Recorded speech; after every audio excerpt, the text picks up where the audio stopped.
comes out for the first $5. What are you doing? What are you recording? Give me your phone. I remember you. You're the one with that no gas for $5 bullshit. Security! Let's go. Security! Get in the car. Upload the video. Now. Help! Open the door. Stay away from me. Give me your phone. I don't have it. I was so intrigued the entire time. I almost couldn't fully read what the tone is or where we were going, which was so exciting because usually I can call things out a mile away. But it was lovely to have that element of questioning and trying to piece it all together. Almost a Black Mirror quality to it with this veneer of perfection or a distancing effect. And I think the $5 at the pump concept that seems so real world, and that seems like something people on social media would very much get behind and would be a big trending article and buzzword in that. So it felt very realistic, grounding, and centering, which was super effective when we're going full tilt in the kind of science fiction aspect of it. So this was great fun and visually and aesthetically very pleasing. I think the characters were really fun in them. I think they were really, really well written. I think overall this was really well written, and it kind of has to be when you're dealing with like a multiverse narrative. You really have to have that sorted out, and I think you did a really great job at that.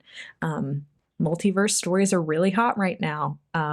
Into the Spider-Verse, so many Marvel things, everything, everywhere all at once, like this, and this is up there with all of those. Storytelling wise, I think it was really fun.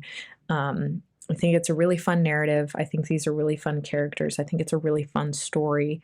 There are a lot of fun things that you did camera wise to make these transitions a little bit more dynamic.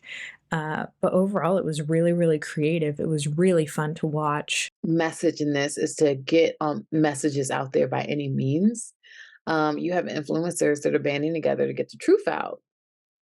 And you, Cecilia, who is focused on getting out there that the gas station still is $5 without actually giving gas. And this whole conspiracy meant to keep the everyman from prospering in life by the elite. And there's several people who live on $5 and want to expose those companies that are taking advantage of those people. But she's also having these dreams and these sort of illusions about this other world where slave sterilization and slavery is occurring in this sort of parallel world that is parallel of the world that she exists in. In this piece, communication through social media was definitely a big part of it. They definitely there's a use of foreshadowing. There's an event that happened right in the beginning that I thought, oh, this is going to come back some way, shape, or form, and it does towards the end. So, I mean, the structure of this was definitely strong. It carried through. I did really enjoy that they have a villain, an actualized villain. That the system is also the villain overall, but there's an actualized villain that we see. So you have this idea of good versus evil. It felt more like the beginning of a series to me, like a pilot episode, sort of like what's happening next, how is this going to go? This mix between action and drama and crime. I mean, I think that the main characters really are very well developed, and that we see also the main character trying to give her testimony, sharing with the world about this gas crisis. And here we can see the power of the social media. Nowadays everything is on social. Everything that happens, you just stick it there, you put it on stick it on the socials, and then everyone start looking at it, and then people move in different directions. Somebody is rooting for the cause, somebody else is against it. So I think it was very well done, and I also like this change of scenario from the city to the countryside, to the theater.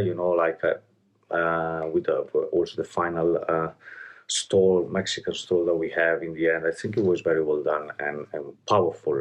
I really had like an adrenaline rush through my veins while watching the film. I liked that you really got completely different setups of the different universes, and but they were all kind of loosely connected still. They were all kind of in different ways, like obviously dealing with different situations, but still the same people, the same, kind of characters, as it were.